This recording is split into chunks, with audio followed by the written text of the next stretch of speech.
Understanding the phrase, by the pipe, in English. Hello, everyone. Welcome back to our channel where we make English learning easy and fun.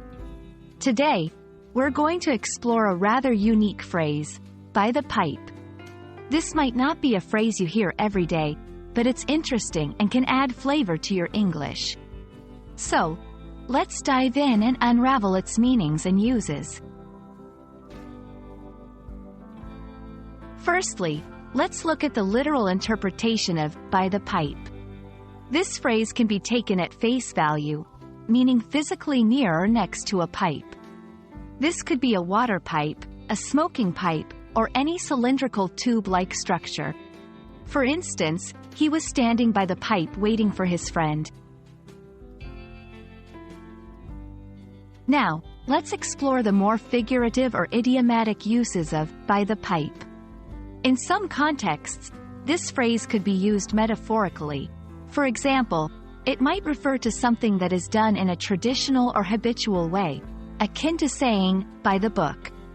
However, it's important to note that this is not a commonly used idiom in English and might be more of a creative or poetic usage. Understanding a phrase is easier with examples, so let's see by the pipe in action. 1. Literal usage. The gardener left his tools by the pipe in the garden. 2. Figurative usage. He runs his business by the pipe, never deviating from his established routine. Remember, the use of by the pipe in a figurative sense is quite rare and might be subject to individual interpretation.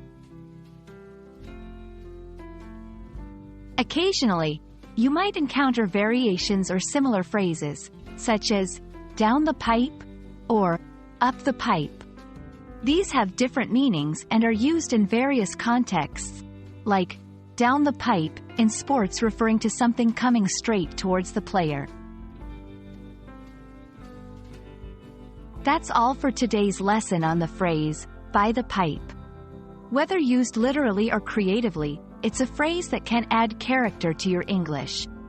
We hope this video has been enlightening and enjoyable. Keep practicing, and don't forget to subscribe for more English language insights. Happy learning, and see you in the next video.